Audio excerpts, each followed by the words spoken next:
Welcome to the Aging Boomers. I'm your host, Frank Sampson, where we discuss so many of the issues facing boomers, their parents, and, of course, what we know is an aging population. We have another great guest today, but before I introduce Richard, today's show is sponsored by Senior Care Authority. Senior Care Authority is a professional senior placement and elder care management organization that has a national network of professionals to help in determining the right path for seniors in receiving proper care or supervision. Whether it's in-home care, assisted living, residential, or memory care, you can talk and meet with a senior care advisor who will guide you in the right direction. Just call toll-free 888-809-1231, or you can go to seniorcareauthority.com.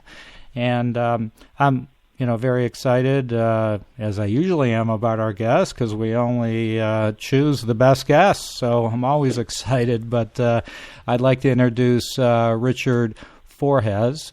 Richard, is it pronounced Forhez or Forhez?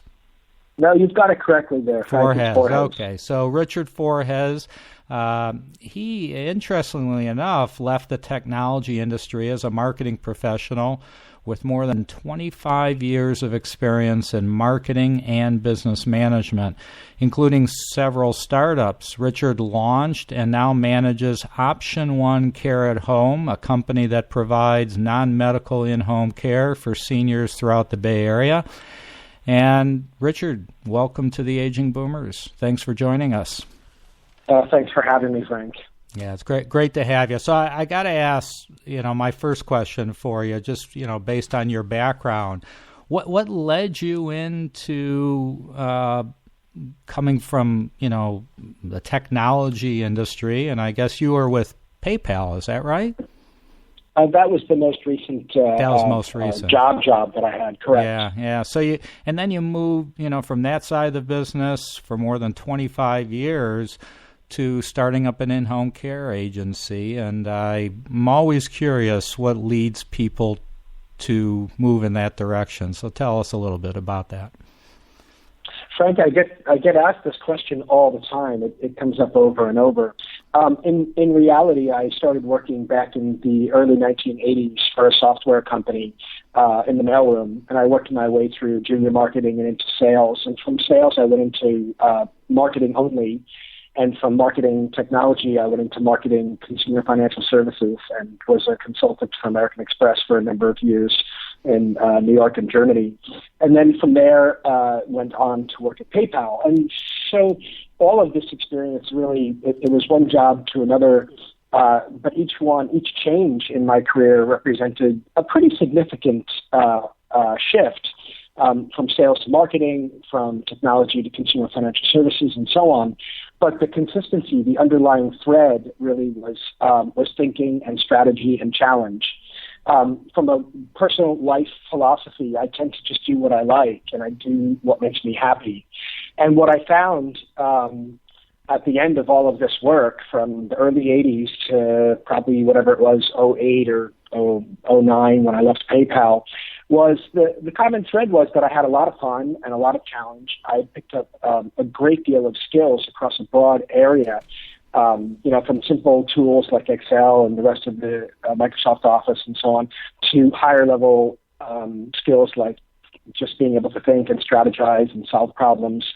And also I tend to be kind of an idea guy. And that left me at the doorstep of kind of leaving PayPal and thinking, okay, this is all great, but it's just money. And I thought, do I really want to continue to work and do things that, while yes, they were challenging and rewarding, the only reward really was money. And I found that began to leave me a little bit flat. So I left PayPal and I took a 6-month sabbatical, and I just was, alone with my thoughts. In that intervening 6 months, my husband, who's a practicing physician here in San Francisco, he and I started thinking about purchasing a small assisted living community, thinking that would just give a little bit more reward. And as we started digging into that industry, we found that the trend was toward bigger. meaning the kind of property we were interested in, a 4 to 8 bed property, doesn't have enough scale to be successful in a very, very competitive landscape. And we, in our research, stumbled across home care and found that this would really, number one, give me what I was seeking, which was a little bit more intellectual and spiritual reward, but also that there was plenty of money to be made. So it really looked like a great match. It was an opportunity to have a living, but do something that challenged me, required me to go right back to the absolute clean slate drawing board, if you will, of thinking and creating, and that I loved so much. But also would give me an opportunity to have some intellectual and emotional and spiritual reward in doing work that matters. Well, that's great. I commend you, and I know that personally, I know you guys you're doing a great job. So I know it's rewarding in a lot of different ways. So congratulations on that. You mentioned in-home care.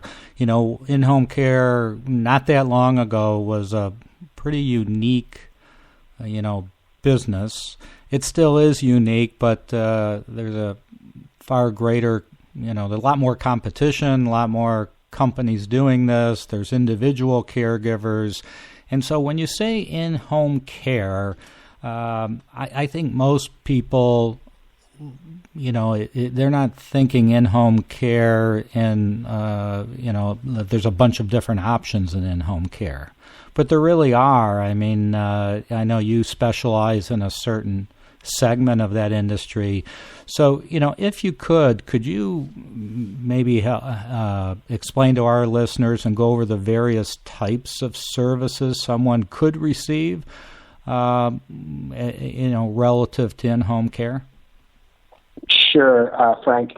Basically, for people who aren't familiar with, let's just call it home care, for people that aren't familiar with home care, it can encompass a broad set of services. But there is a pretty clear delineation. There's a dividing line. And that dividing line is along medical home care. Sometimes that's called home health. And non-medical home care, which we call home care or in-home care. So they sound like, slightly nuanced distinctions, but in fact the distinctions are quite important. Here in the state of California, there are very, very strict laws that we as a company follow to the letter about what a caregiver can and cannot do for somebody if they are engaging our services as a non-medical home care company. One thing I'd like to mention is that at this time, I think it's probably about half, give or take, of the states in the country have a specific license for non-medical home care companies, the kind of work that I do. In the state of California, that's not the case. We are not licensed home care providers per se. We have a normal California business license, and that's all that's required to provide home care, whereas home health requires a specific license to do home health work. I'll talk a little bit about the different types of services in a moment, but before we go on, I'd like to talk a little bit about licensure. In the state of California, you've got CASA, California Association of Health Services at Home, which is a really, really key player in the home care association field. There's also NPDA, and there's a whole bunch of others that are really well known and respected. CASA is a state level organization that does lobbying and advocacy for home care companies aimed at delivering better care over time. Their position is that licensure for our industry is a good idea, and OptionOne Care at Home absolutely fervently supports that position. And what you'll find in the state of California is probably about half of the companies prefer not to have licensure, and that's specifically because they don't want to adhere to more regulation and higher standards. And that's fine, I guess, but for OptionOne, we already live up to a pretty high standard, so we're in the position that we believe we already meet or exceed all of the standards that are about to come. And licensure is coming. It's probably going to be 1 to 3 years before the laws are passed and implemented, but licensure for home care will actually happen in the state of California. I'm quite certain of that, and we support that. So now back to the other distinction, which is what do we actually do? So the work that we provide, the services that we provide, are around the concept of what are referred to in the industry or in the healthcare industry as ADLs, and that stands for Activities of Daily Living. And they have a lot of technical terms for this, like transferring and ambulation and all this kind of stuff. But the fact is, it's just what you and I do every day. So the easiest way for me to paint a picture for you is to just give you an example. Let's say that your grandmother is 92 and maybe she's had a stroke. She's gone, there was a 911 event, and she was brought into the emergency room where she was treated and stabilized, and then she was moved into acute care. Sometimes it might have been ICU if the stroke was really severe. From there, she might go to rehab, and that rehab could take a week or even a month and sometimes longer, depending on how well she does in rehab and how much mobility and capabilities she's regaining over time. Once rehab is over, your grandmother is going to go home, and the people at the hospital will tell you, or the rehab center will tell you, well, your grandmother shouldn't really be alone anymore. She can't do this, she can't do that, and so this is where the ADLs come in, right? The word transfer, again, what does that mean? Well, how's your grandmother going to get out of bed in the morning, right? So now she's lost some physical capabilities. She can't actually get from a lying position in bed to a seated or standing position alone. That's a transfer, right? She may not be able to bathe independently or dress independently, shop, prepare meals, keep her home tidy.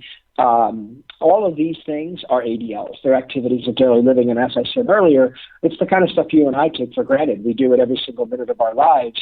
But for people that have suffered some sort of health event, or maybe just even age and frailty, can't do these things for themselves. Oh, and I would add sometimes just post-op. We do some work for people that are younger, let's say their 40s or 50s, and who are having knee replacements and things like that. But anybody who can't do the basic things for themselves, that's where a home care company, a non-medical home care company would step in. Home health, the distinction really is body cavity invasive procedures, a suppository, an injection, anything of that nature has to be done by a medical professional. And that's where home health comes in. Sometimes these things are separate, and sometimes one is adjunct to the other. So someone who, for example, let's say has the scenario like your grandmother who had that stroke and what have you, but let's say at the same time she has some sort of serious infection and she needs IV antibiotic treatment. We don't want to drag her to a medical professional every day or twice a day for that treatment, because that might be quite onerous for her and even extremely demanding on her body or even her psyche. So we might have a visiting nurse come in twice a day to perform a home health service, like an injection, and the rest of the day could be 2 hours a day or even 24 hours a day. Your grandmother would be cared for by a non-medical home care provider like OptionOne. And the last thing I would add is the colloquial term that you hear a lot in the world, just people out there talking, is caregivers, and that generally refers to non-medical home care, and that's what OptionOne does. I hope that was good for you, Frank. No, that was great. That was great. Thank you for doing that. So I guess I just want to clarify a couple things. One is you went through a lot of different procedures as it relates to injections, things like that. Even somebody who's diabetic and is insulin dependent and needs assistance with that. That each state has their own regulations. And I think, Richard, what you're going over are the regulations in California, okay? And that could differ, even though there's a lot of similarities, it could differ from state to state somewhat. Is that correct? Oh, it absolutely does, Frank. Yeah. It absolutely does. So the laws around what a non-medical home care company can do absolutely vary by state, and whether or not a company like mine, like OptionOne, is licensed or not, that also varies state by state for sure. Right. And I know you talked quite a bit about ADLs, which is the, primary type of work that you do, but somebody actually may not need help with ADLs. They just may need supervision. It might be somebody who has some cognitive issues, may have been diagnosed with Alzheimer's and just needs someone to be there with them and keep them company and keep them active. Is that right? Oh, that's absolutely true, Frank. It's fascinating to me. There are 6 to 7 billion people on the planet, and there are 6 to 7 billion different, human bodies and psyches. That's a good analogy for what we see every single day in our field. Whenever the phone rings and I get a call from, say, a case manager or a discharge planner, and they tell me, "Oh, we'd like you to come over to the hospital today and visit with the Smith family. Mary Smith had a stroke and she's going to be discharging next week, and they're looking for home care." And I walk into that room, and I'm acutely aware that, for me, this is business as usual. I do this every day. But for this family, this is anything but usual. This is, you could call it a crisis, but whatever you want to call it, it's a very, very significant event for this family. And it's important that I'm sensitive to the fact that what they're going through is usually profound. It includes a profound change in their life. And bringing someone into their home where they've been accustomed to their privacy and so on, it's a big deal for these people, for everybody. But interestingly, as many times as I've done it, I can tell you there are commonalities from one case to the next, for sure, which I guess the most basic commonality is that everybody needs help. But after that, every case is so different. We do some work that's 30 minutes a day, 3 days a week, and then we do other work that's 24 hours a day. We have patients with profound, debilitating, depression who, as you say, just need something like supervision, but maybe more like companionship and empathy and support. And then I've seen other cases where I've walked in the room and been with a family who's one of their family members had a stroke, and that person is absolutely convinced that they are completely fine. And I've been in the room with a physician, neurologist, who's telling that person, "Susan, we've gone over this and over this. Like we talked about this yesterday. Remember, you agreed that you really need help." But Susan actually can't even hold on to that memory because of the brain damage from the stroke. And Susan might even be able to ambulate, which just means get up and walk around on her own, just like you and me. There might be a slight limp, or maybe not. She might be able to ambulate completely normally. And she might even present intellectually and emotionally really, really well. She might come across to you or me as being absolutely fine. And yet, people like this are sometimes at risk of burning a house down, possibly because they forgot that they put something on the stove, or possibly because they lack what is referred to as adequate judgment because of the brain damage. So it's a very, very wide-ranging scale of need. Okay.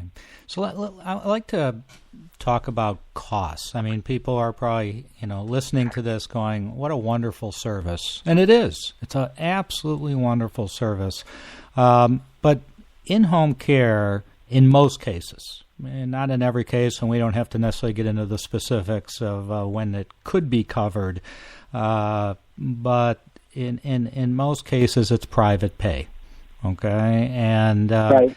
We don't have to get into your particular costs, but in my experience in talking with in-home care companies throughout the country, you're talking low to mid to upper 20-some-odd dollars, okay, per hour, and it could be even higher than that depending upon the needs. So that seems to be a very fair number, but then you start adding up the hours.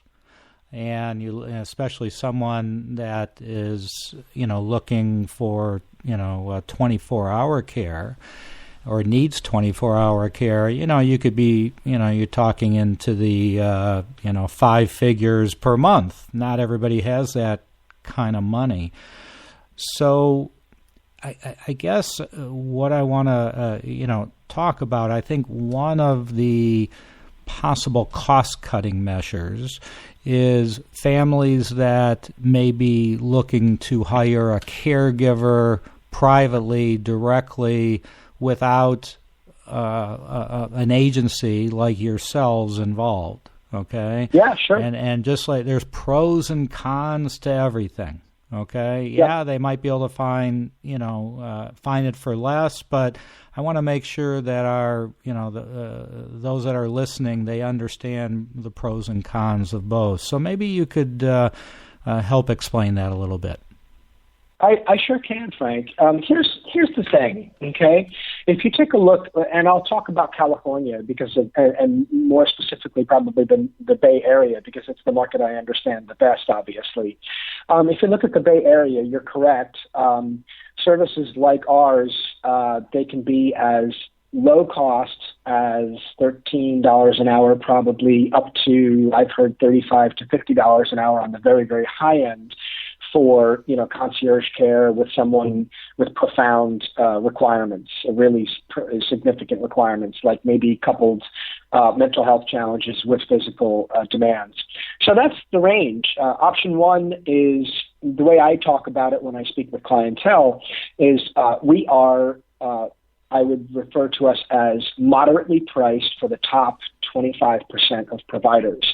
So that means there are a lot of people that me personally, companies, I wouldn't hire, for obvious reasons. If you do your due diligence, you dig in a little bit and realize, wow, I don't want this company serving my family. I think there are also a lot of companies that do great work, and I think Option One is one of those companies. So once you weed out the good from the bad and you say, okay, I'm going to hire an agency, and you limit yourself to the top, whatever, third or quarter of providers just because you've done your due diligence and that's what you need, you end up priced right about where we're priced, which is about $28 per hour in San Francisco. It's a little higher in Marin because it's more expensive to hire caregivers there. So then let's go to the other side of the coin, which is hiring direct. One thing I like to say to people, and I say this all the time with all sincerity, I don't really care whether you hire me or another agency or whether you hire direct. What I really do care about is that this person sitting next to you, your mom, your wife, your husband, what have you, gets the care that they need. And you can actually, you can absolutely do that directly. You can put an ad on Craigslist and you can hire someone to come into your home and serve your family. There's no doubt about it, and it can be done safely. But I'd like to point out a couple of things that are super, super important. And this is something, number one, a lot of people don't know. And number two, a lot of agencies won't tell you. If you hire an agency that uses what is referred to as the independent contractor model, it's a very good chance that that agency has done that because they don't want to pay employer portion of employment taxes and they don't want to pay for workers' comp insurance. After payroll, the highest cost I have is workers' comp insurance. The reason that matters for the consumer is because if you have someone in your home who isn't an employee of another company, they are your employee. And this is not common knowledge for the average consumer. That means you are absolutely positively responsible for making sure that their employment taxes are paid, their income taxes to the state and the federal government are paid, FICA, FUTA, unemployment insurance, all that. You are responsible for making sure that that takes place. And you're also responsible for their medical bills if there is an illness or injury that is work-related. So if they slip and fall down your stairs and worst case scenario, break their neck and never work again, I guarantee you that that family is going to pay those medical bills. So what does this mean? It means if you're going to hire direct, you really just need some simple education and knowing how to do it safely. How do you do a criminal background check to make sure that the person in your home is not a criminal, a thief, etc., or that would do some kind of harm to your family member? And then after that, how are you going to handle taxes and how are you going to handle workers' comp insurance? We actually have produced a how to hire a caregiver direct checklist, and we give it away freely. And I'll tell you why I created that checklist. It's nice, clean, simple document that's very easy to understand, and it tells you exactly, step by step, what are the things that you should be thinking about if you're going to hire direct, and why those things are important, and how to do it. Now, the thing is, and why did I do that? I did that for two reasons, Frank. Number one, I did it, I have to be completely frank, no pun intended, that I wanted people to understand if you're hiring an agency or if you're even considering hiring direct versus an agency, this is our value. Now, that said, if you can't afford an agency or you don't want to pay the extra margin for an agency, I would like you to know how to hire a caregiver direct safely, how to actually engage that relationship in a manner that doesn't represent what is extremely significant risk to you and your assets. So we produce that document, we give it away freely, and I will repeat, it's absolutely possible to hire direct at a much lower cost. But when you look at it, there are a lot of people that just don't want to do that. They say, you know what? My mom and dad saved all their lives. They own their home free and clear. They've got significant assets and investments, and this is what they saved for. This was the point. The rainy day is here now. You know, dad can't move around the way he used to. Mom had a stroke. They don't want to go into a nursing home. How can they stay in the home that they love, that they're familiar with, where they're comfortable, and live out the rest of their years safely? That's where an agency like ours comes in. And they're not going to go into Craigslist and post an ad and then find a way to run a criminal background check and then find a payroll provider to make sure that taxes are withheld and then get liability insurance and workers' comp insurance. They're not going to do all that because they said, I don't really want to do all that stuff. I can afford an agency. This sounds like a great way to solve the problem. If Mary calls in sick, I know that they're going to send somebody else. That's where an agency comes in. But again, you can hire direct. It can be done. So Richard, I think was a great explanation. I think it's wonderful that you do that. And before we sign off here, I'm going to have you tell people how to, get a hold of you, your website, that information, etc. But I think it's important for people to know, just like you said, if you're comparing just the hourly rates from an independent caregiver to an agency, you're really not comparing apples to apples, so there's a lot more to it than that. So with that, why don't you go ahead and tell people, how to get information on your agency, to get a hold of you, maybe to secure that information that you were just talking about. How would they go about doing that? Sure. Well, if you're a client looking for help, the best way to do it is to call my mobile, and that's 415-786-7486. You can reach the OptionOne office if there's some other need, and that's 415-839-9502. And you can visit us on the web, of course, at www.OptionOneCareAtHome.com. Richard, thank you so much. It was so informative, and we got to have you back. It's a changing industry, so we always want to get updates. But thanks so much for joining us, and then thank you to everybody, and thanks for all your support. Share these podcasts with your friends and family. You could just easy way is just if you have a smartphone, you could just download the free app. Just type in Aging Boomers, and you could download the free app and be updated. You could go to iTunes. We're now on iHeartRadio, all different ways, or go to our website at agingboomers.com. Richard Forhez from OptionOne Home Care San Francisco, thank you so much. And again, be safe out there, and we'll talk to y'all soon. Frank, I had a lot of fun. Thanks for having me. Thank you.